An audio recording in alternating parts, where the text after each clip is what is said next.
सरसब्ज पहाड़ियों से घिरी हुई एक छोटी सी बस्ती में दो बहन भाई रहते थे, राफी और आयशा। राफी, बड़ा भाई, अपनी चालाकी के लिए मशहूर था, मगर वो अक्सर अपनी चालाकी को शरारतों के लिए इस्तेमाल करता था। आयशा, इसकी छोटी बहन, नेक दिल थी, मगर राफी के शरारती कामों में वह आसानी से शामिल हो जाती थी। एक दिन दोपहर के वक्त, जब वो अपने घर के बाग में खेल रहे थे, इन्हें एक पुराना, धूल से भरा हुआ संदूक मिला। संदूक के अंदर उन्हें एक चमकदार लकड़ी की छुड़ी मिली, जिस पर पुरस्कार नक्श व नुगार बने हुए थे। तजस्सुस से भरे हुए वो छुड़ी को अपनी दादी जहरा के पास ले गए। दादी जहरा की आंखें छुड़ी को देखकर पहचान से चमक उठीं। मेरे प्यारे बच्चों, ये एक जादुई छुड़ी है, उन्होंने वजाहत की। ये ख्वाहिशात पूरी कर सकती है, मगर याद रखो, इसे अक्लमंदी और नेकी के साथ इस्तेमाल करना चाहिए। अगर उसे खुद गर्जी या बेवकूफ़ी से इस्तेमाल किया गया तो ये मुश्किलात पैदा कर सकती है। जो दादी जहरा की वार्निंग को नजरअंदाज करते हुए राफी ने फौरन एक बड़ी मिठाई के ढेर की ख्वाहिश की।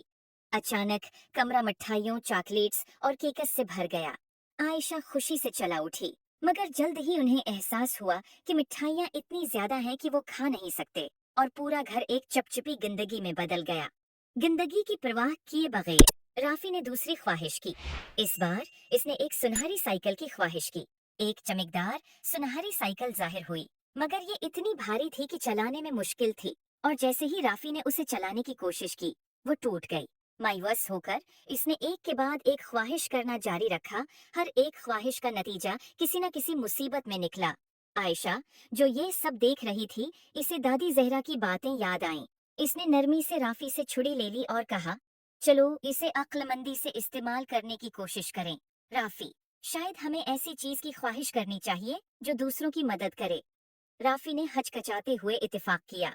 आयशा ने अपनी आंखें बंद की और बस्ती के खशक कनवे को ताज़ा, साफ पानी से भरने की ख्वाहिश की। जादुई छुड़ी रोशन हो गई, और जब वो कनवे की तरफ दौड़े तो उन्हें कनवा चमकते हुए पानी से भरा हुआ मिला। देहाती खुशी से झूम उठे और राफी और आयशा का शुक्रिया अदा करने लगे। उन्होंने जो खुशी बस्ती को पहुंचाई, उसको देखकर राफी ने जादुई छुड़ी की हकीकी ताकत को समझा।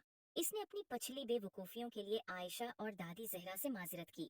इस दिन के बाद राफी और आयशा ने जादुई छुड़ी को सिर्फ नेक कामों के लिए इस्तेमाल किया, जिससे उनकी बस्ती खुशहाल हो गई।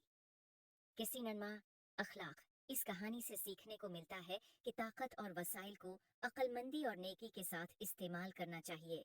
खुद गर्जी या बेवकूफ़ाना अमल मुसीबत ला सकते हैं, मगर जब उन्हें दूसरों की मदद के लिए इस्तेमाल किया जाए तो वो खुशी और खुशहाली ला सकते हैं।